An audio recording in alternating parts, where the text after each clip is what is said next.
Рысбек мырза, саламатсызбы? Саламатсызбы. Кыргызстанга келишиңиз менен өзүңүз жылыга тез каттап турасызбы? Бул ирет кандай максатта келдиңиз? Эми колдон келишинче жылыга келгенге аракет кылам. Бирок мына ковид кичине корректировка кылып калды. 2 жылдан бери биринчи жолу келип атам да.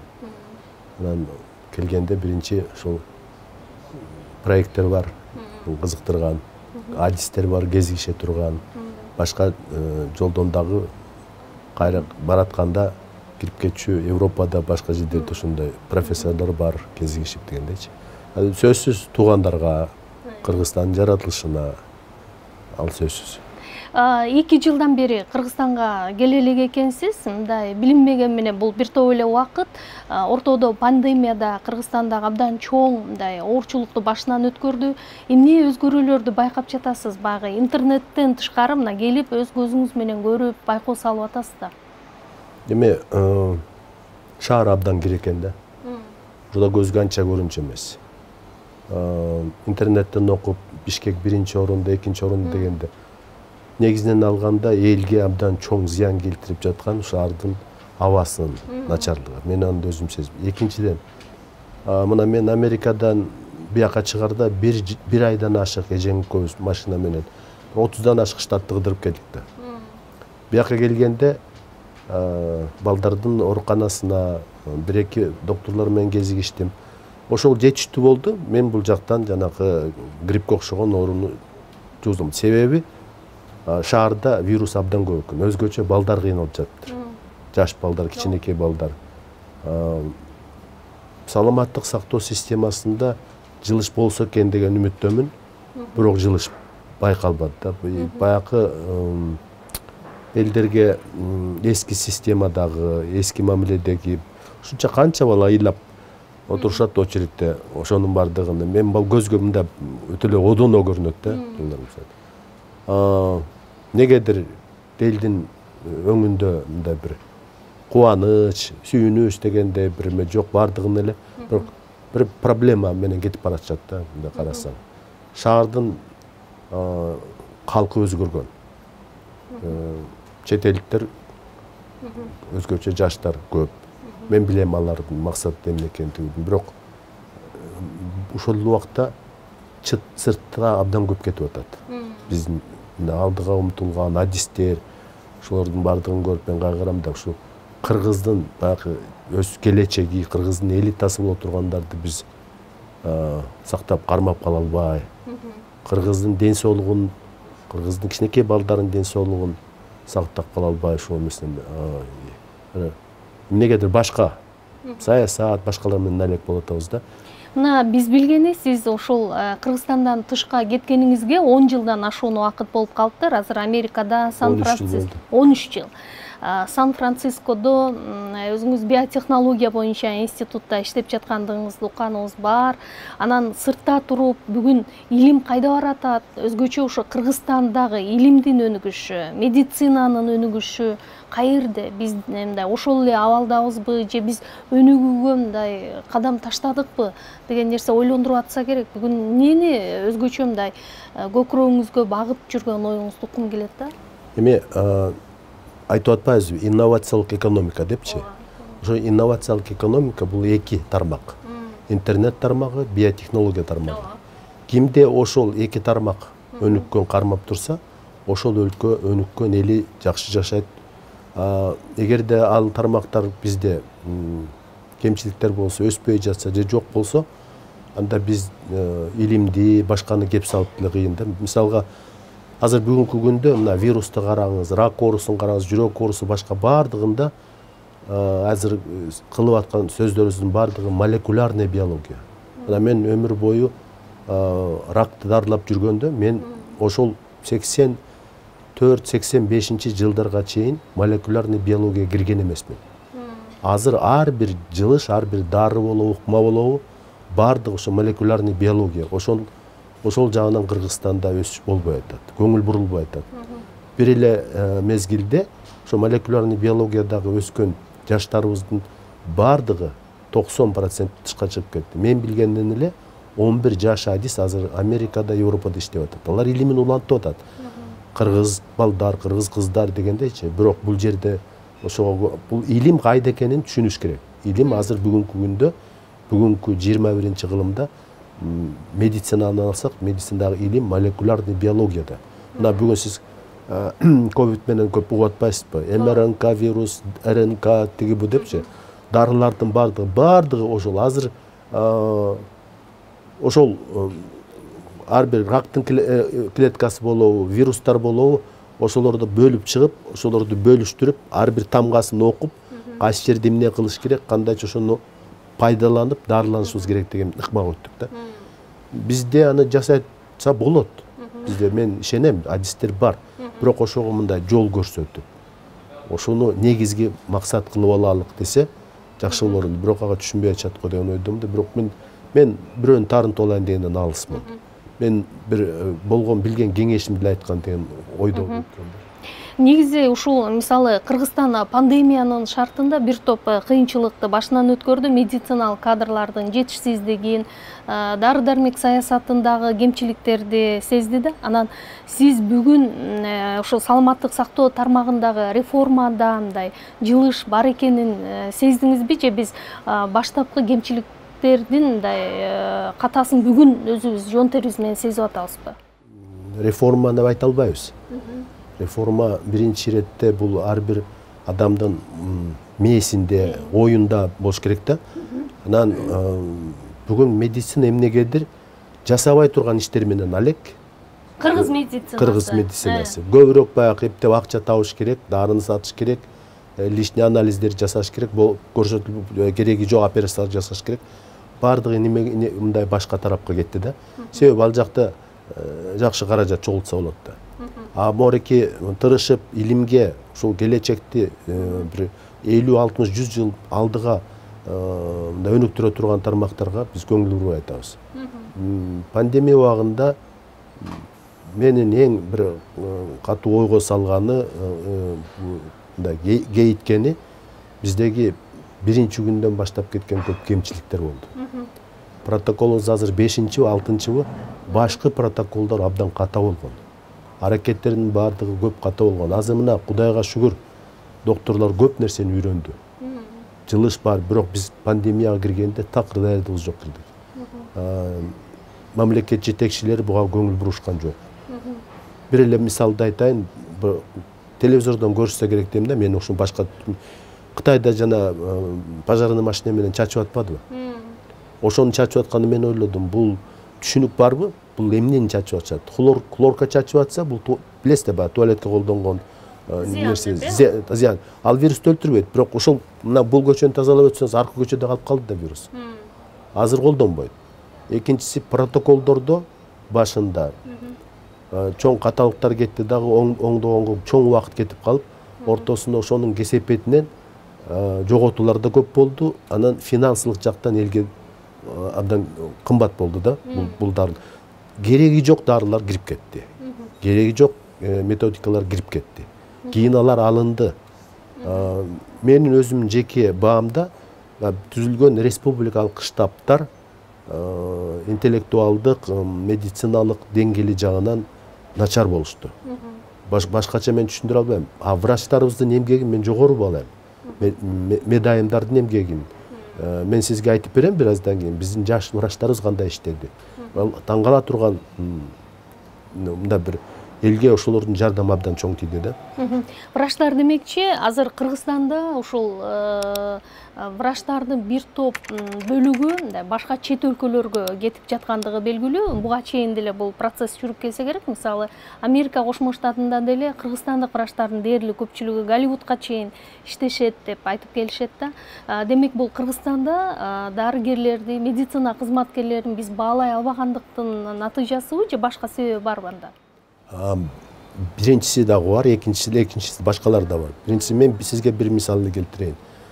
Кыргызстандагы эң алдыңкы, балким жалгыз медициналык илимий институт молекулярный биология медицина деген бар. Мен мындан 5-6 жыл мурда келгенде жаш балдар, жаш кыздар жүргөн. Ошондо ма жагып калышканда, ушундай бир аракет кылышып, үйрөнүшүп, колдон келишинче деп чет элдин адистерин онлайн болобу, башка адистерди бул жакка чакырып үйрөтүп ушуну аракет кылгам. Кийин келсем алар жок. Кайда десем, эми алар дейт, агай дейт, ойлоп көрсөңүз дейт, айлыгы 5000-6000 болор. Квартирага 4000 төлөп атат. Жолго акчасы жок дейт да. Ата-энеси ушул илимге барса экен, балам, кызым деп кармап турушкан дейт. Алар дейт, ачык эле айттык, биз деген такыр эле жарды болуп баратабыз, мындай жылыш жок, бизди баалабай атат деп.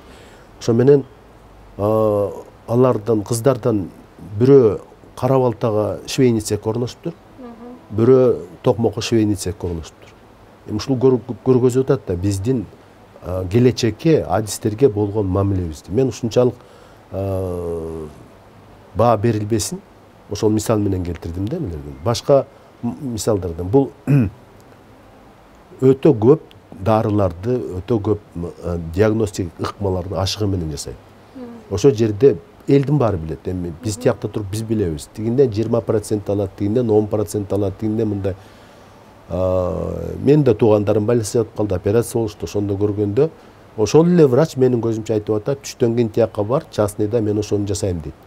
Ошол эле ыкманы бияктан жасабай, себеби тиякта баа башка. Ушуну жойсо болобу негизи? Тартип келтириш керек да. Мыйзам иштеш керек, барып түшүнүш керек. Бул түздөн-түз мисалы ушул тармактын жетекчисинен көз каранды боло турган маселе. Мисалы министрдин эркинен, анын профессионалдуулугунан, түшүнүгүнөн, анын жоопкерчилигинен. Эми бизде мындай да министр деген сөздү туура эмес түшүнөт. Министр латын тилинен которгондо слуга народа деп которулат. То есть сен элге иштешиң керек. А бизде министр болгондо элди слуга кылып алат да. Туурабы? Азыркы министр сиздин кесиптешиңиздин аракетин сиз анда кандай баалап атасыз? Мисалы, соңку аракеттеринде эле сиз интернет ресурстардан көрүп билип аттыңыз да. Мисалы, ошол эле ковидти дарылоо процессиндеги баштаган жаңылыктарынан. Эми мен каалоом, ал киши таарынбасын мага, көбүрөөк окуш керек. Көбүрөөк кеңешиш керек. Себеби бул биринчи адам саламаттык сактоо системасын башкарып аткандан кийин сен баарынан өйдө болушуң керек. Сен көрө билишиң керек. Мына могу жерде туура эмес баратат. Сен негизги көрсөткүчтөрдү колуңа кармашың керек. Балдар мындай болсун деп. Эмне үчүн ковидтин убагында энелердин өлүмү көбөйүп кетти? Эмне үчүн көтөрүшпөйт ошону? Эмне себептен мындай болуп кетти да? Ковид өзү татаал проблема болду, анын үстүнө бул ковид медицинадагы кризис дагы күчөтүп жиберди. Ошол эле башка оорулар менен ооругандар, жүрөк оорусу, онкология, башка оорулар, операция болчулар баары жабылып калбады. Врачтар жардам бербей ушул. Ошондо башка өлкөлөрдө ошону кантип оңдоп кетүү деген болду да. Бизде мындай шалакы туруп калдык. Анан азыркы күнгө чейин мен айтар элем ушу эмнегедир бир медицинадагы билим берүү тармагы такыр эле болбой атат да. Коммерцияланып кетти, баары эле мединститут ачып алыптыр, баары эле баягы Пакистан, Индиядан студенттерди, аларды журналисттер санап чыгышпады, миллиондогон акчалар чөт экен. Мен түшүнүп атам. Алар деген кетет да, биз деген өзүбүзгө даярдашыбыз керек да. Элди дарылаганга, ошолорго мындай бир көбүрөөк көңүл буруп, ушул кийин жакшы кардиолог болот, ушул жакшы терапевт болот, ушул жакшы акушер, гинеколог болот, реаниматолог болот деп. Үчүнчүсү, система азыр реформага айла жок барыш керек. Ковид көргөздү. Кайсы жак бүт дүйнө жүзү боюнча. Кайсы жакты оңдош керек, кайсы жакты башынан баштап түзүш керек деп.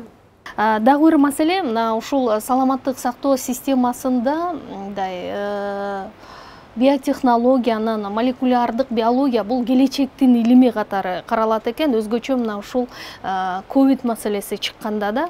Анан мисалы саламаттык сактоо системасында азыр интернет ресурстарда ушул боюнча институттун кыскартуу маселеси каралып жаткандыгы айтылып атат. Анан сиз бул жагдайдагы баягы профессионал адис катары сиз муну кандай кабыл алдыңыз? Деги эле угуп атасызбы? Бул институт биздин региондо Борбордук Азияда жалгыз институт болгон. Мунун башында турган маркум академик Алмаз Алдашев коллективдери күчтүү болуп, бул мындай алысты көрө билгендиктен, илимди абдан жакшы өздөштүргөндүктөн. Ошол молекулярный биология бүгүн келди. Мына баары түшүнүп атат. бардығының сөйлегені қандай вирус кетті, қандай дарылап атышат, онкологиядағы башқа ревматоидный артрит, бөйрөктің оорулары бардығында мындайча айтканда ошолордун бардығын башкарган, көргөзгөн ошолордун негизи бул молекулярный биология болуп атат. Мен бул институтту мындан бери 3 жыл бекен 4 жыл мурда өкмөттүн токтому менен бекитишкен. Эми бүгүн мен билбей атам, эгерде сиздин информация боюнча ойлонсок, бул министрдин приказы менен жаба албайт. Себеби өкмөттүн токтому керек. Эгер өкмөт жабам десе, мага мамилеси мындай сыйы жагат Акылбек Күсөнбекович Жапаровдунча. Мен эми ал кишиге колу бошобойт да, кезиге да албайм, убактысы болбойт мага окшогондорго. Айтар элем, эгерде ошого кол койсо, Акылбек иним тарыхта калат. Бул жаңылыштык болуп калат экен. Бул тарыхый жаңылыштык болот дагы, бул Кыргызстандагы медициналык илимди талкаладым. Мына мен, атым, фамилиям мен деген намда. Ошон үчүн мен ойлойм, андайга барышпайт го депчи. Себеби мааниси жагынан, келечеги жагынан, медициналык илими жагынан, керектиги жагынан бул абдан керек институтта. Пандемия боюнча учурунда мисалы бизде дүйнө жүзүндө баягы калктын вакцинация алышына мындай өзгөчө көңүл бөлүндү да. Кыргызстанда дагы ошол процесс жүрүп атат, бирок азырынча мындай жайлап калгандай да бул процесс. Анан баягы окумуштуу катары ушул Америка Кошмо Штатында чоң илимий институтта иштеген адис катары ушул вакцинациянын процессинин мындай минус плюс жактары жөнүндө бүгүн эмне айта аласыз? Азыр пандемиядан кутулуунун бир эле жолу бар. Бул вакцинация. Ошол вируска туруштук берген биздин денебизде антитела, жанакы алар менен күрөшүп турган белок пайда болуш керек. Анын бир жолу ошол вакцинация. Эми ал узун сабак болуп кетет, азыр колдонулуп вакцинациянын түрлөрү боюнча, бирок эң эле биринчи жолу тарыхта генный инженерия деп койсок да болот. Мына МРНК деп атпайбы? М дегени ошол месседж, информация. РНК ошол клеткага вирус жок ал жерде. Жанагы эле С белоктун чипинин немесин алып жабыштыргандагы сиздин бул жерге сайганда где-то 100 миллиондой эме кирет колуңузга. Анан ошого биздин клетка бул душман, буга каршы иштешим керек дейт дагы, ошого каршы иштей баштайт. Кийин вирус келгенде биздин организм даяр, тааныйт. Ошо менен анан күрөшүп, башка жол жок. Азыр болсо дүйнөнүн көп мамлекеттери ошо вакцинация чыгарганга мындай аракет кылып атышат да. Кыргызстанда болсо ушул суроо дайыма айтылат. Мисалы, маалымат деле ар кандай кетип атат. Биз кайсы өлкөнүн вакцинациясына ишенсек болот, ал натыйжалуу дегенчи. Сиз кандай кеңеш берер элеңиз? Бүткүл дүйнөлүк саламаттык сактоо уюму Кыргызстанда ошого мүчө. Ошол жерде мындай илгеп, тактап туруп, анан кийин тизмеге киргизет. Ушул тизмедеги вакцинацияны колдонгула, калганын колдонбогула деп. Бизге эң жакыны, жакшысы орустун спутниги болор эле, туурабы? Бирок ал өтпөй атат да. Тизмеге кирбей атат. Себеби вакцина чыгарган Уфадагы заводуна барганда технология туура эмес колдонуп жаткан, вакцина туура эмес жасалып жаткан айтты да, буларды оңдомоюнча силердин вакцинаны биз каттабайбыз. Силер колдонбош керек деген жыйынга келишти да. Азыр 7 же 8 вакцина дүйнө жүзүндө ошолор колдонгон. Казакстан өзүнүн вакцинасын чыгарбады, бирок ада жок тизмеде. Анын оңой эле сиз ошол бүткүл дүйнөлүк саламаттык сактоо уюмунун сайтына кирсеңиз, жөн эле жазасыз, кайсы вакциналарды колдонсоңуз, ошону шакылдатып жазып берет. Мисалы, жеке өзүңүз кайсы вакцинаны колдондуңуз? Мен өзүм Moderna, Американын өлкөсүндө 3 гана вакцинага азыр сиз таба аласыз, башкасы жок. Булар бирок натыйжалуу эсептелет. Үчөө тең булар Американын өзүндө жасалган вакциналар. Moderna, Pfizer, бул Pfizer BioNTech деген немистердин илимий изилдөө институтунда алардын эң негизги булардыкы негиздечүүсү, окумуштуулары 2 түрк улутундагы Германиянын адамдары. Бирөө ошол Түркиядан 3 жашында барган, күйөөсү, аялы ошол жакта төрөлгөн. Алар ракка каршы иштеп жатышкан. Мен алардын эмгегин жакшы билем. Ушул МРНК менен кандайча ракты дарылайбыз вакцина аркылуу. Биз башка этапка түшкөн жатканбыз. Бирок ковид келгенде бардыгы эмне даяр ошонун баарын колдонуп көрүштү. Ошондо булардын жасаган вакцинасы бул негизинен ракка каршы даярданып жүргөн технология. Технология вируска карата ошол бир белокту алып туруп, ошону кошуп туруп колдонгондо биз күтүп атканбыз бир 60-70% болсо мындай коргогон касиетичи жакшы болор эле деп 94%ке чыгып кетти. Жакшы бул абдан жакшы көрсөткүч. Экинчи Модерна бул дагы Америкада. Бул өзү дагы абдан кызык окумуштуу жаш жигит. Стэнфордто окуп атып, андан кийин Харвардга кеткен. Ага бир эмне түрткү болду. Ал румун окумуштуусунун бир статьясын окуп, ушу келечек ушул окшойт деп туруп эле адагы ракка каршы МРНК вакциналарын иштеп аткан. Анан бир кезекте 300дөн ашык фирма бардыгы Америка Кошмо Штаты триллион доллардан ашык бөлүп берди. Акчадан проблема болбойт деди. Мисалга Pfizer компаниясынын президенти айтты, бул убакта деди, сиз маган кандай суммадагы счет алып келсеңиз кол коем. Миллионбу, 100 миллионбу, себеби бул экстраординарный ситуация депчи. Акча аябай берилип атты. Ошо менен алардын вакцинасы, экинчи вакцина, алардыкы бир 3-4% өйдөрөөк болду. Андан кийин Johnson, ал башка технологияда. Мен барын убакыты жетпейт эметкенден. Анын күчтүүлүгү ылдыйраак. Бир эле жол сайылат. Ал вакцина утешение деп коет, орусчачы. Англисчеден орусчага которсок. Себеби ал баягы ар кандай адамдар бар да, жакыр адамдар бар түшүнбөгөн, эптеп кармап туруп бир жолу сайсам деген максатты колдонушту да. Мисалы азыр болсо ошо дүйнөдө вирустун штаммдары дагы өзгөрүп аткандыгы белгилүү. Мына эми омикрон деп аталган вирус кайра пайда болду. Бул ковидтин бир түрү катары эсептелип жаткандыгын угуп атабыз, көрүп атабыз. Анан азыркы вакцинациялар мына ошол вирустан, жаңы вирустан бизди коргой алабы деген дагы маселе кайра жаралбадыбы? Бул омикрон бул греческий 15-чи тамгада, греческий алфавитинен кетип баратпайбызбы? Н тамгасын берек десе new деп аталат экен. Анан адашат го new деген жаңы депчи. Андан кийинки тамга Кси деп окулат. Кси бул Кытайдын президентинин аты. Ошон үчүн анан аттап отуруп, ошол атка токтошту. Бул өзгөчө пайда болду. Капыстан пайда болду. Азыр мен кошула турган оюм Африкада, Ботсвана, Түштүк Африка Республикасында ВИЧ оорусу менен ооруган адамдар көп. Ушул вирус, ошол ВИЧ оорусу менен оорулуу адамдын организминде бир топ убакыт туруп калды. Себеби ВИЧ болгон мурда жашаганда бул вирус бар болчу. Жанакы эле дельта вирус. Дельта вирус келген ушул дельта вирус Ухан вирусун сүрүп чыгып, Ухан вирус жок да азыр. Дельта бар. Улам жаңы кимиси кыйын болсо ошол ээлейт. Ар бир вирус ар бир адамдын клеткасы үчүн кармашат, согушат.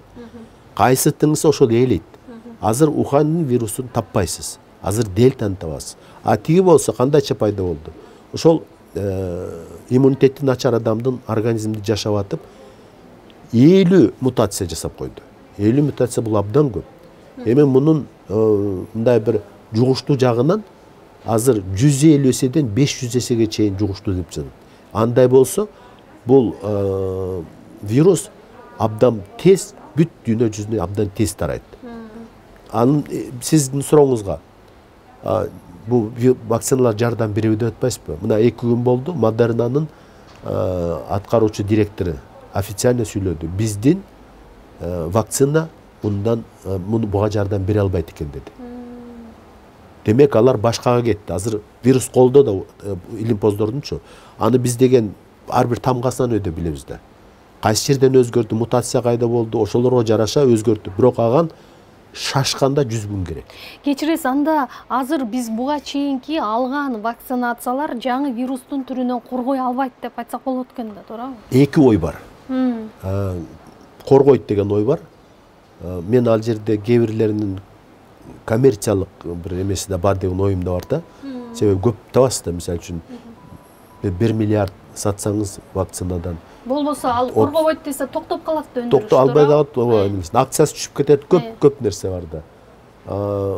Жок, жанагы мисалы үчүн Модернанын аткаруучу директор ачык айтпадыбы? Бүт дүйнө жүзүнө ачык айтты. Бул жарабайт, биз башкасына кеттик деди. Биз Кытайдын окумуштууларына ыраазы болушубуз керек.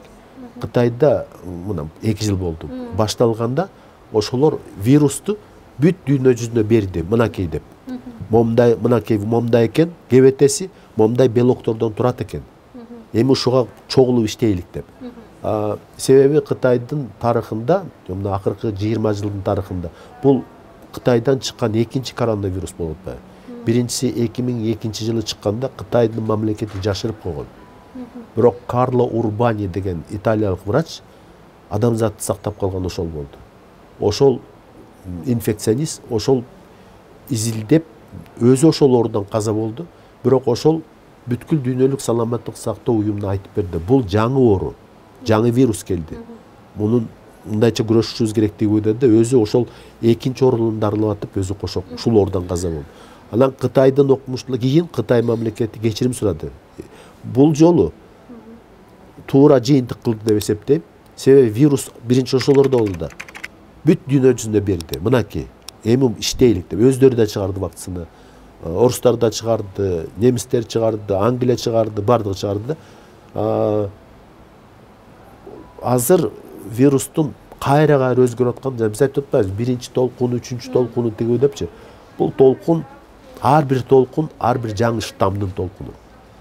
Ухандын толкуну биринчи болду, Дельтаныкы британский болду, потом Дельта болду. Азыр эми бизге келатканы бул тиги түштүк Африкадан, Ботсванадан чыккан омикрон деген келет атпайбы. Мунун мен дагы бир окумуштуунун оюна кошулуп кетем. Ал Стэнфорд университетинин абдан белгилүү окумуштуусу, биздин жаныбызда шаар. Ал айтты да, балким дейт, ушул түштүк Африкадан чыккан вирус ушул пандемияны токтотот деди. Себеби ушунчалык көп мутация болуп кетти. 50ге жакын. Бул мутация болуп кеткен вирус балким биз азыр билбейбиз. Бизге бир 2-3 ай керек.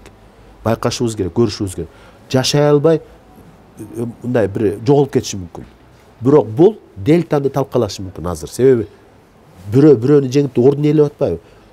Салыштырып көрсөңүз, мына канча азыр бир миллиондон кишилер ооруп атат, Ошол дүйнө жүзүндө кайсы бардык өлкөлөрдүндө бар. Мына эң акыркысы бир 2 ай мурда тиги Полинезия деген акыркы островдор бар. Киши барбаган. Ошол жердеги мына 2 ай мурда ошол вирус жетти. Эң качан жетет деп ойлоп аткам да. Ал островго, ал өзү да кызык. Ошол жердеги кишилер мындай цветное зрение жок. Бир эмеде ошолорго барды. Анан бул вирустун күчү өзүн-өзү мындай мутация кылып атып туруп, мындай алсыратып койду. Тарайт, бирок жайылып атып туруп, өзү алсырап туруп, анан ошо менен пандемия токтойт деген ой бар. Бирок ошол эле учурда азыркы чыккан омикрон булга мындай эч кандай локдаун, эч бир мындай сактануу жардам бере албайт деген дагы пикирлер айтылып атпайбы? Жардам бербейт локдаун. Себеби бул мисалы үчүн азыр айтып атпайбыз. Бир вирустун бир кыйратуучу күчү канчалык болот деген дагы маселе боюнча окумуштуулардын пикири кандай? Эми вирустун күчүн караңыз. Бүт дүйнө жүзүндө вирусту чогултурабыз, таразага койсок 100 грамм болот. Ушу 100 грамм эт бүт бардыгын талкалап атат. Карап көрсөңүз, кандай күч жатат. Бардык вирусту баарын кошуп, дүйнө жүзүндө баарын кошуп атса, өтө катуу пикке кеткенде 1 килограммга жетер.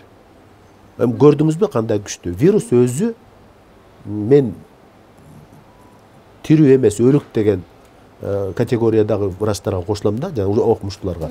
Себеби вирус жөн жатканда ал деген бактерия эмес, бөлүнбөйт, эчтеке болбойт. Вирус биздин клеткаларга кириш керек. Биздин клетка адашып, вирусту бул мен иштей турган жумуш экен деп миллиарддаган вирусту чыгарат. Анан аны биз деген таратабыз да, ошол мелерден. Ошол эменин вирустун талкалай турган дарылар чыкты. Мына 2 дары сиздер угуп атасыздар. Merck компаниясы, Американ компаниясы. анан кийин Pfizer чыгарды. Дагы бир маселеде, мисалы, вирусту да, бактерияны дагы адам колу менен жасай алат деп жатасыз да. Мисалы, Кыргызстанда деле ушундай вирустун очогу бар, жер бар деп бир кайсы маегиңизде айткан экенсиз да. Бул бүгүн ошол вирус бүгүн Кыргызстан үчүн деле дүйнө үчүн коркунучтуубу? Коркунучтуу. Колорадода Денвер университетинде атактуу профессор бар. Ал дүйнө жүзүнөн 10 миңден ашык окумуштууларга мындай чогулуп, команда болуп, ким эмне вирусту билет, кайда эмне бар, тизме түзөлүкчү деди да. Бул чоң жумуш да. Ошонткенде Кыргызстандан да кирди вирустар. Мен баягы элге мындай түшүнүүрөөк болсун деп туруп, ошол жерде тизме бар да, аттары кайдан пайда болду, ошону метет. Сокулук деген вирус кирди. Ал жерде сокулук деп жазылган. Сокулук деп жазылды. Интернеттен табасыз сокулук деген вирус. Ал сокулук деген вирус сокулуктун өө жагында тоолордо жарганат жашайт. Ошолордун организминен табышкан. Ал азыркы коронавирустай эле коркунучтуу. Биздин бир жакшы жерибиз, биз барып алып аны кармап, союп, мындай эме кылбайбыз деп. Кыргыздар мындай иренжилеп мамилеси башка да. Башка бир кошуналар келип алып жейт элем же соет элем десе, аны жугузуп алса алардан бизге өтөт да. Ошондой вирустар бар жер дүйнө жүзүндө абдан көп. Биз адам баласынын мында бир жашоосу бүткөн бир кезек болот да. Ошондо бир илимий версиялардын бирөө адам баласы ушундай ооруларга кабылып анан жоголот деген бар. Себеби айыкпаган ооруга келсе эч ким айыктыра албайт. Мына ковид чыкканда биздеги алгачкы информация абдан начар болчу. Биз аны угуза да алган жокпуз, айта алган жокпуз. Себеби мына азыр токтоп атабыз да, где-то бир 1-2% кээ бир өлкөлөргө 5ке чыгып атпайбы? Летальность деп коет атпайбы? Өлүмдү көрсөткүчүчү. Бизде биринчи цифранын абдан катуу болчу, чоң болчу. Бирок биз аны айтканда биз адегенде фактыга жетелик дедик да. Анан бул билесиз да, балдарга жукпайт депчи. Биринчи өлгөндөр, биринчи ушул вирустан өлгөндөр картаңдар болуп кетти. Жана картаңдар үйүндөгүлөр көп өлүп кетишти. Себеби организм алсыз мүмкүн. Ооба, мындай да адам баласы мына промышленный революция тийгеле келгени көбүрөөк жашай баштады. Мурда 30-40 жылдан ашчу эмес да. Азыр мына 80-90 бүгүнкү күндө ар бир өнүккөн өлкөлөрдө золотой миллиард деп коет. Ошондо жашагандар ар бир бүгүнкү төрөлгөн балдардын ар бир 3-үчүсү 100 жылдан ашык жашайт. Мындай ситуация тарыхта болгон эмес. Коронавирус, мисалы үчүн 5 жаштагы балада 0, анан бир топ 0дөн кийин бир цифра бар. 85 жаштагы адамда 5 жаштагы караганда 1000-2000 эсе көп өлүмгө алып келет. Мына ошону байкадыңызбы кандай? Себеби жашоодо ооруйсуз, операция болосуз, дары ичесиз, ар кандай кырсыктар болот тигүү деп, ошонун баарына иммундуу система корооло берет. Анан экинчиден сиздин иммундуу системаны түзгөн клеткалар карыйт да, баары карыйт да. Ошолор дагы мындай жакшы иштелбей алат. Анан ошол кезде мына эң негизги коркунуч бул улгайган адамдарга. Мен жанакы вирус вакцина албагандарга айтат элем да. Коркпойм. Мага жукпайт, жукса да айыгып кетем деп атпайбы. Негизгиси улууларды сактагыла. Улгайгандарды, ата-энеңерди чоңойта, чоң элерди сактагыла. Оорулуу адамдарды сактагыла. Мисалы үчүн онкологияда ооругандардын иммунитети начар. Почкасын пересадка кылгандар бар, иммунитети начар. Башка көп оорулар бар да. Иммунитет ВИЧ инфекциясы менен ооругандар иммунитети жок. Начар да эмес, жок да. Анан биз деген мындай бир жеке өзүм деле ойлобой, биздин ой жууртубуз коомго, мындай бир элибизге кененирээк болсо, биз анда вакцинацияга барышыбыз керек. Масканы тагынышыбыз керек.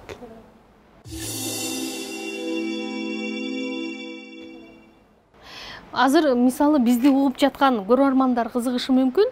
Сиз ушул Америкага азыр Сан-Францискодо эмне иш кыласыз, эмне менен алек болосуз? Мен өмүр бою рак оорусу менен иштедим да.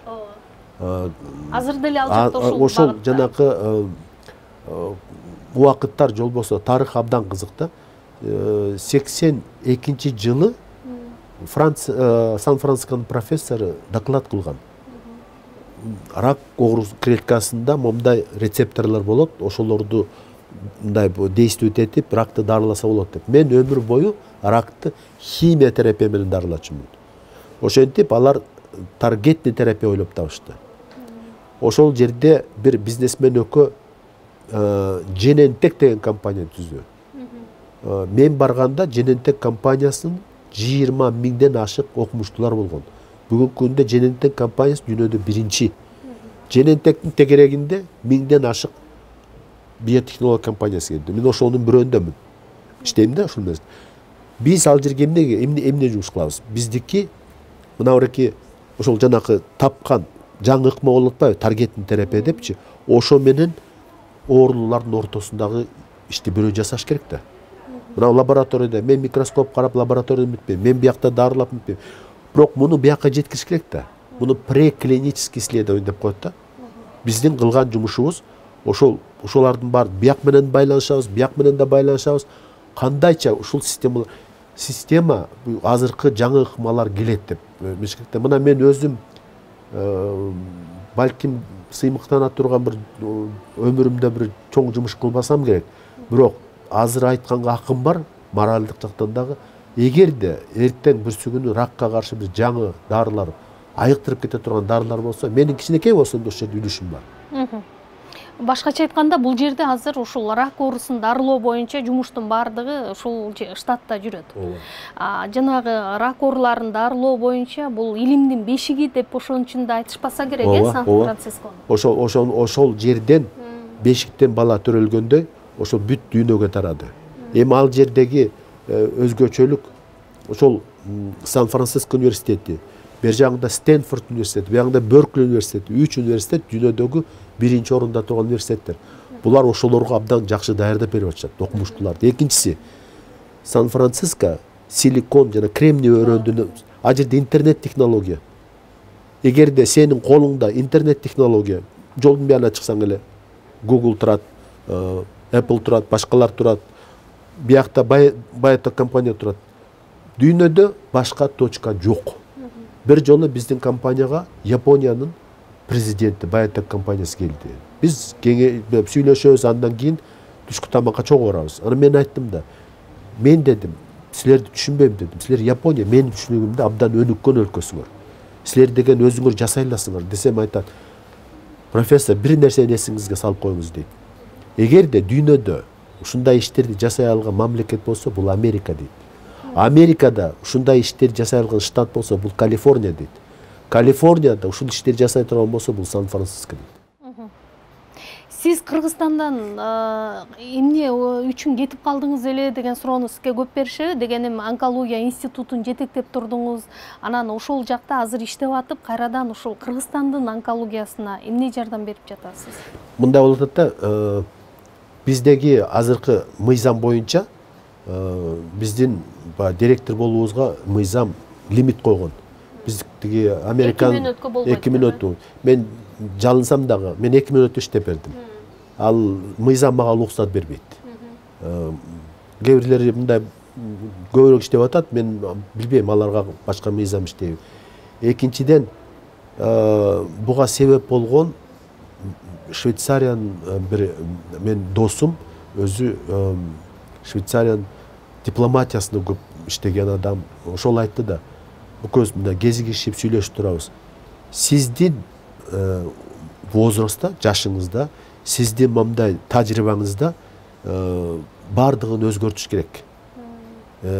Бунун дагы бир чети, Майраш, мындай экен да, сиз деген карыган эмнеден карайсыз? Мээ карайт. Алжый баштайсыз, унута баштайсыз, түшүнбөйсүз, тигиндей мындай. Сиз башка тилде сүйлөшүңүз керек. Башка мындай багытта иштешиңиз керек. Тигиндей мындай дейт да. Сен ошондо дейт, сиздин эмеңизде жаңырат, сиз мээни булчуңузду иштетпей койсоң шалдырап калат да, туурабы? Ошондой деп туруп анан айтты да. Мен айттым, мени албайт го, менин дипломум Советтер Союзунуку дедим да. Сиз эч качан муну эч кимге айтпаңыз дейт. Экинчи эмгеси болсо. Сиздин дейт, онкологиядагы топтогон тажрыйбаңыз тиги жердеги Гарвард же Стэнфорд өткөн жаш доктурдан 100 эсе өйдө дейт. Сиз дейт, практика жүзүндө көрдүңүз да дейт. Анан ошондой болгондон кийин мага мындай ойлондум дагы, мурун 2 жолу чакыруу келген. Бирок мен түшүнбөпмүн да, барган эмесмин. Андан кийин ошондо америкалык профессор досум айтты. Бир демени чечимге келе албай атасың деди да. Анан мен деген ошол жака бардым. Барып үй бүлөмдү апарып көргөздүм. Мына момундай жер экен. Өзгөртөлүк кандайсыңар десем, балдарымдагы, жолдошумда бардыгы биз даярбыз деди. Анан ал жерге барганда бүт баягы дипломдорду, статьяларды англисче которуп алып, нотариально завертеп баргам да. Анда мага айтты вице-президент компанияда, тиги компьютерде атайын сайт бар. Окумуштуулардын жасаган эмгеги. Ошо жерден фамилияңызды атып, бир 3 статья алып чыксаңыз бизге жетет эле деди. 30дан ашык статья, 36 чыкты. Даже орусча жазгандарымды англисче которуп алыптыр. О, жакшы деп сүйүнүп, ошо менен мен бир 3-4 ай иштегенден бардым да, мен дипломдорумду, трудовой книжкамдарды качып, бияктагы менталитет менен бардым да. А керек эмне дейт? Тиги жерде жазып турат, сиз профессор экенсиз, сиз момундай адис экенсиз, бизге эчтекенин кереги жок дейт. Көрдүңүзбү кандай эмне? Ошондо көчөдө болобу, иште болобу, командировкаларда болобу, конференция болобу, айла жок, жалгыз бир тилде сүйлөй баштайсың. Сен түшүндүрүшүң керек, сен түшүнүш керек. Ошол жердин жергиликтүү акценти менен өтүшүң керек. Мисалы үчүн мен азыр англичандар менен сүйлөшсө, бул эмне англисче туура эмес сүйлөйт деп айтам. Себеби алар башка английский. Биздеги башка английский. Көнүп кетишиңиз бат эле болдубу? Эми мен мындай бир эмеден бир эмеге бат көнөм да. Өзүм бала чагыман ошондой. Мен өзүм математиканы жакшы көрөм. Олимпиадага катышып жүргөм. Москвада 15 жыл иштедим. Докторский жактаганда Совет Россиясынын эң жаш докторуна мен болчумун. Анан общагада барын санасам 29 жыл жашапмын. Карабайсызбы ошол менен. Анан ошол жашоодогу баягы тажрыйбаларымбы, тыгууларымбы чыгылып, мен азыр кандай жака ыргытпасын, мен кайра туруп алып кете берем да, баягы. Сууга чөкпөйм деңиз. Чөп кетиши мүмкүн, салмагым көбүрөөк да мелерден, бирок жыгылбайм, кайра туруп алып кетем. Анан мен дагы бир нерсени айтайын деп атам. Бизде 60-тан өткөндөн эле карыды, тигибу деп коет да. Америкадагы эң мыкты окумуштуу азыр ковидтин бардыгын башкарып аткан Антони Фаучи 80-ге чыкты. Ошол кишиникиндей акыл, ошол кишиникиндей ишмерлик биздин 80-деги кыргыз окумуштууларында билбейм, жок болсо керек дейм да. Себеби ал киши болгону 4 саат уктайт. 20 саат иштейт. Ал киши бүт дүйнөдүн эмне болуп атат, вакциналар кандай баратат, кайсы дарыларды текшерип атат. Мен ал кишини күнүгө укпасам, мен өзүм бир демени жоготуп алып, илгери биз бир гезиттерди издеп барып, окубай калсак бир неме информацияны артта калган соң, ал киши дүйнө жүзүнө абдан чоң эмгек чалды. Бул 80-деги адам. 80-деги адамды жаңы келген президент, башка командадан болуп атат, Трамптын өзүнө медицина жагынан главный кеңешчи кылып алды. Бүгүнкү күндө да сүйлөгөн сөздөрүн, жасаган иштерин көрүп мен таң калам. Бул киши биздин медицинада өзү врачтар негизинен пенсияга кетпейт, иштеп жүрө беребиз. Бизде тажрыйба бар. Медицинадагы илимде жүрсөң, анда да ошондой сен иштеп атасыңбы? Иштей бер. Мен иштеп атабы? Бир пайда келтирип атасыңбы? Иштей бер. Сиздин сурооңуз боюнча онкологиядан эмес, башка проекттерден Кыргызстанга жардам кылдым. Маган кат менен кайрылышкан Кыргызстанда абдан жакшы коллектив бар, ВИЧ инфекция жана СПИД центрчи. Алар айтты да, биз ушул молекулярный биологиясын жасатып берсеңиз агай. Бул абдан кымбат. Себеби мен айттым, билбейм да аны. Эмнеге десем, айтат, дарыны бергенде ошого жараша беребиз дейт. Ошо кандай вариант болсо ошолун алып эметкенден мен бир Quest деген лаборатория ар бир оорулуга $650 биздин компания грант кылып бөлүп, ошонун бир 70-тейин жасап туруп, мен көп нерсени түшүндүм. СПИД оорусу Кыргызстанга кайсы жол менен келген? Кайсы варианттар бар? Кандай дарылаш керек? Ошолорду булар жасап берсем, булар Россияга доклад кылганда, Россияда окумуштуулар таң калып тур. Силер кыргыздар кантип жасаңар дептир. Көрдүңүзбү? Экинчиси мына кардиология улуттук борборунда абдан мыкты адистер бар. Мисалы сиз жеке өзүңүзчү кайрадан азыр Кыргызстанга керек болуп турасыз да? Мисалы ушул сиз бул жакта тажрыйбалуу онколог катары болсоңуз, эми Сан-Францискодо абдан чоң мындай багаж, абдан чоң тажрыйба топтодуңуз. Мындай досторду күттүңүз дегендей таасирдүү. Анан ошолордун пайдаланып Кыргызстандын медицинасы үчүн бүгүн бир нерсе жасаш үчүн чакырса келет белеңиз? Азыр жеңил да бул. Азыр интернет бар. Канча онлайн нерселер бар, туурабы? Келбей туруп эле жасаса дейсиз. Сиз келдиңизби физически? Келбей туруп жасадыңызбы? Айырма жок. Айырма жок. Результат орусча айтканда бирдей болот. Бирок келсеңиз көбүрөөк болот. Келип өткөн себеби мен атайын айткым келип турат да. Ковид убагындагы эки кыргыз врачтын эрдигин, жап-жаш жигиттер. Алар менен Америкадан мен звонить этип тааныштым. Профессор Павел Воробьев бир интервьюсунда айтып калды. Ушундай мен Россияда момундай дарылап атам. Мен 3700дөн ашык оорунун дарыладым. Бир дагы адам ковидтен өлгөн жок деди. Анан интервью алып атканда сиз деген ушу Россияда окуучуларыңыз барбы десе, Россияда эле эмес, башка өлкөлөрдө да бар деди. Европада, Америкада бар деди. Бишкекте бар эки врач, жаш врач деди. Аябай жакшы врач. Таң калдым. Павел Воробьевду мен кичинекейин билем. Анын атасы академик Воробьев менин мугалимим, менин досум болгон. 2 жыл болду өтүп кетти. Анан кийин бул ковидте дарылоодо ушу атасы академик Воробьев, анан Барнаулдан профессор Зиновий Соломенович Баркаган экөө опубликовать эткен иммундуу комплекстерди кандай дарылаш керек деген технология. Ал ошону колдонду дагы, анын протоколу официалдуу Россиянын саламаттык сактоо системасынын протоколунан башка. Ошону биздин балдар интернеттен көрүп алып, көрдүңүзбү интернеттин пайдасын? Чыгышып, анан алар красный зона саналуу эле врачтар барат да. Врач издеген эле киши дейт шаарда. Анан ошол сен реаниматолог экенсиң, сен мындай экенсиң, карап берчи, тигинтип берчи деп жалынышат дейт. Анан үйлөрүнө барып, ошентип анан тигилердин технологиясын колдонуп, бул балдар көп адамдарды өлүмдөн сактап калды, айыктырып коюшту. Мен ушул келгенде бир күн кечке отуруп сүйлөшүп, баягы бүт этабы менен ковидтин 3 негизги этабында кандай критерийлер менен дарылашты, кандай кылды деп туруп абдан ыраазы болдум дагы. Бүгүнкү күндө өзгөчө ошол жаштардын, ошол жаш доктурлардын выпуску ошол кездеги абдан жакшы даярдалыптыр. Булар бир швейцарский проект менен дагы керек болсо онлайн Женевада консультация алышат экен. Проект иштеп атат да дагы калып калган. Булардын бирөө региондо көп иштеп келди. Ат башында 1,5 жыл жүрдү, Гейминде 1 жыл жүрдү. Эми ошентип элдерди сактап калат, булардын аттарын угушат дагы Бишкектен, башка жактан өздөрү издей баштайт. Өздөрү издеп мен ушундай уктум, сиз дарлап. Аттары ким ал жигиттердин ысымдарын билесизби? Так, айтып койсок абдан жакшы да болмок. Ысымдары Боронбай болуш керек элемес. Менде телефондор да бар. Досу экөө да. Анан алар кандай кылды? Бул балдардын ма жаккан жеричи? Бүкөнбай. Ал жаккан жери. Бул деген бас сокурсниктерине звонить этишип, аларды угуп, силер дарылап атсыңар деп. Алар айтты, биз Воробьев Павел Андреевичтин технологиясын иштеп атабыз депчи.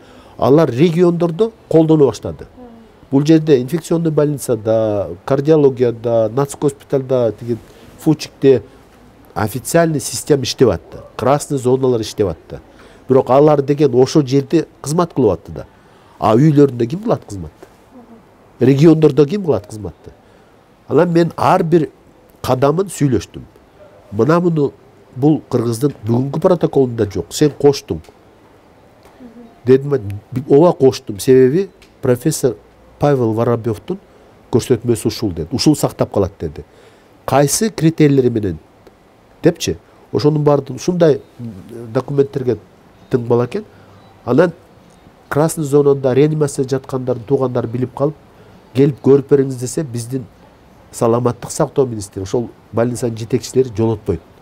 Аферисттер, эмне келдиңер, жаштар да, булар кайда, мен деген тиги министерствонун жетекчиси болсом, же тиги главврач болсом, тигилер балдар келип мага үйрөттү дегенде, белгилүү профессорлор аларды сөгүшүп дегенде, балдар болбой эле иштеп атышып, мына мен айтам, бул кыргыз медицинасынын феномени болду.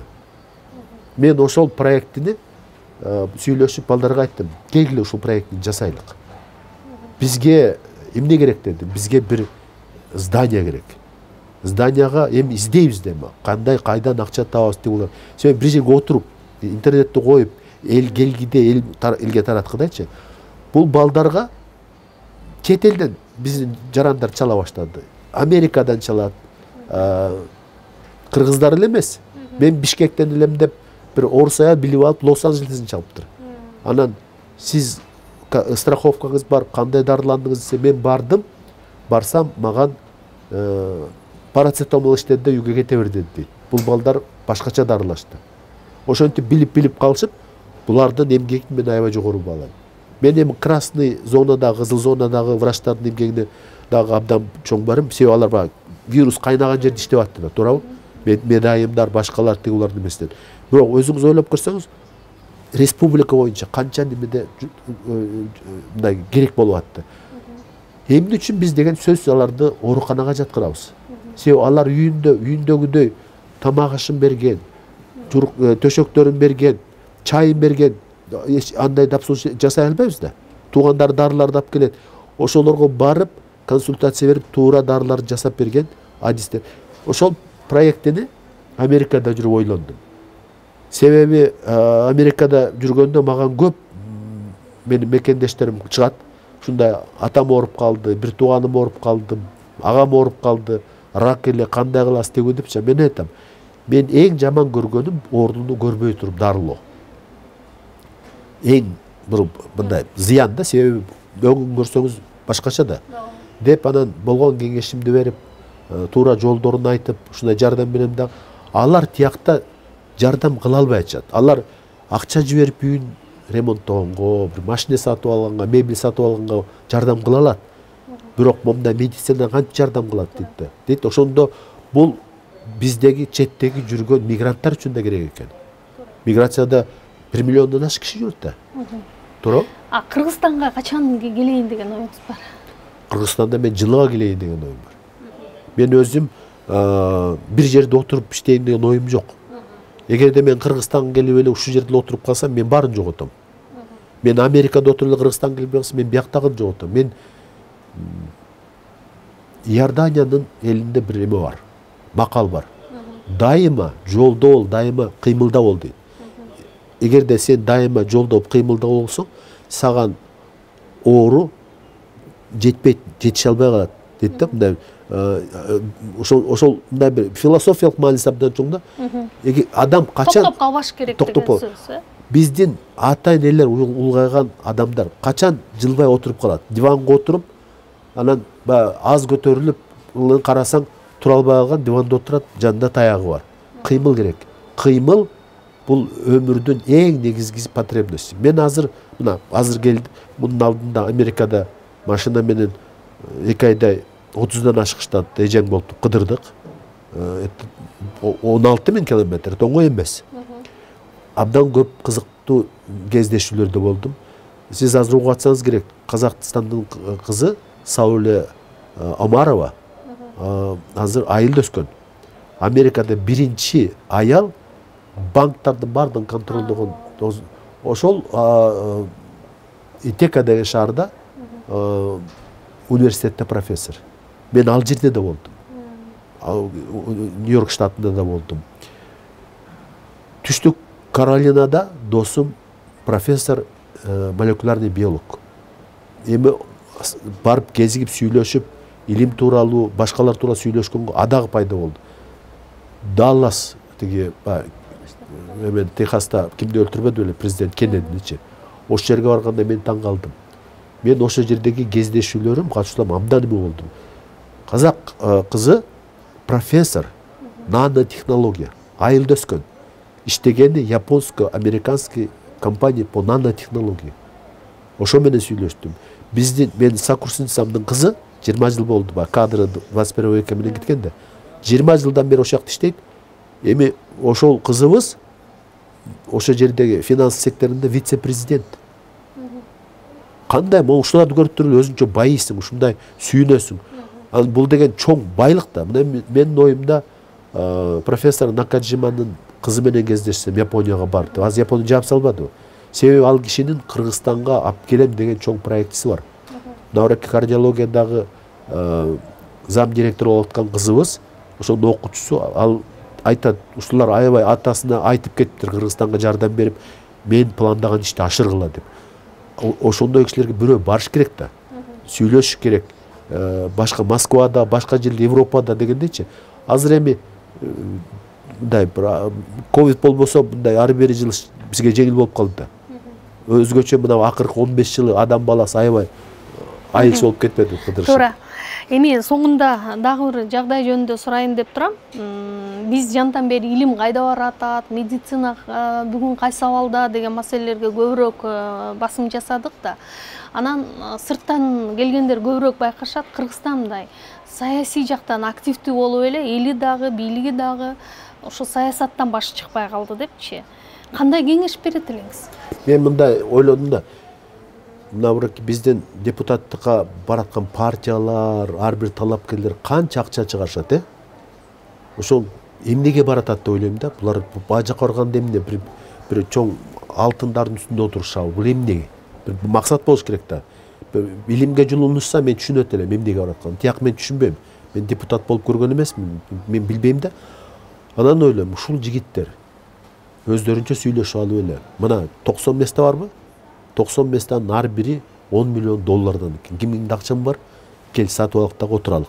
Ызы чугулбайлы. Калгандар акчаңар чогулткула дагы саламаттык сактоо системасына берекчи. Илимди өстүргүзөлчү. Бул эми утрирование, жөнөкөй вариант, бирок мен ушул эмеден бургум келет да, алым жетпейт, бургум келет. Себеби президент бирөө эле болот. Премьер-министр бирөө эле болот. Депутат 90 эле болот, туурабы? Эми баарыбыз жанталашкан менен ошо менен отуруп элди бөлөт экенбиз. Ызы чугулат экенбиз, бири-бирибиз. Мен баягы революция болуп атканда Америкага келгенде маган тиги границада турган офицерлер сурачу. Кыргыздар эмне болот деп токтоп туруп депчи. Кайдан билесиң? Аякта эмне болуп атканын десем, көрсө Гансиде иштеп кеттир. Аны билет экен да. Анан мындай эме туруп ойлойм, бул эмне? Бул балким биздин улуттук менталитетибиздеби, бири-бирибизге мындай чукуламай, бири-бирибизге мындай эмитмен. Эми ушу талашканыбыз 90 депутаттык болсо бир мыйзам чыгаргыла да бөлүп алгылачы. Ызычуну токтоткула. Бир критерий кылгыла. Кимдин акчасы көп? Элегиле. Баары бир экен. Жок, акча эмес, акылым көп дегендер. Соревнуйтесь акыл менен. Анан билесиздерби, шайлоодо бардыгы эле жалган урандар менен чыгышат. Бат эле унутуп калышат. Орустарда жакшы макал бар эмеспи, орусча айтканда? Не верь женщине, которая обещала в пьяном виде дейт. Шайлоонун убагында обещать эткенди ашып кетсе, ано сознание таково, что бир айдан кийин унутушат бардыгы.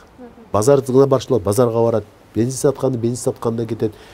Депутаттык немени талашып, биз коомду бузуп атабыз. Ошон үчүн критерийлерди тапсак, мына депутат болом десең, адегенде айылдык кеңеште депутат бол, шаардык кеңеш, областтык кеңеште депутат болуп кел. Үйрөн депутат деген эмне экен? Юридикалык жактан билим ал. Мындай закондорду жаз. Мындай требованияларга туура кел. Таза бол. Аркаңда бир калдырап бир уголовный дело, же бир чөнтөгүн катып алган экинчи паспорттун боло, ошондой болбосун, элди ойлогон. Деп да тандагыла да, анан аларды мындай бир өзүнчө бир элита катары, элдин элитасы катары мамиле кылып, ошолорго кеңеш берип, үйрөтүп, жылдырыш керек. Союздун убагында депутаттардын деңгээли кандай эле? Легендарный парламенттин деңгээли кандай эле? Анан мен мындай ойлоп атам да, биз бардыгыбыз мындай бир ынтымакка келсек, бөлүнгөн жагынан илгери мен Чыңгыз Төрөкуштан сурагам. Кыргыздардан да алдыда барбы улуттар? Мындай бөлүнгөн жагынан десем, жок дейт. Биз эң биринчи баратабыз дейт, бөлүнгөн жагынан дейт. Анан бизден кийин алыста талаанды чаңдатып алып казактар келатат дейт. Башка эч ким жок дейт. Бөлүнгөндү бөрү жет дейт. Эмнеге бөлүнөбүз? Талашкан ошол мандатпы? Бир мыйзам чыгаргылачы. Ушул мандатты башка жол менен бөлүп алынат. Мына бүгүн санап отурушат. Эми элдин бардыгы кайра митингге чыгат, тиги болот, дагы жүрүп отур эмне. Болуптур, шайлоону отменить эттик. Шайлоону эме кылдык. Алардын максаты биздин элибизге жеңилдик бере турган, мамлекетти коргой турган, илимди башканы өнүктүрө турган мыйзамдарды чыгарып беришсин. Башка эч нерсенин кереги жок. Ошого деңгээлиң жетеби? Бар отур дагы жазгын. Айлыкты жакшы алгын. Чоң рахмат анда, сизге ийгилик каалайм. Рахмат.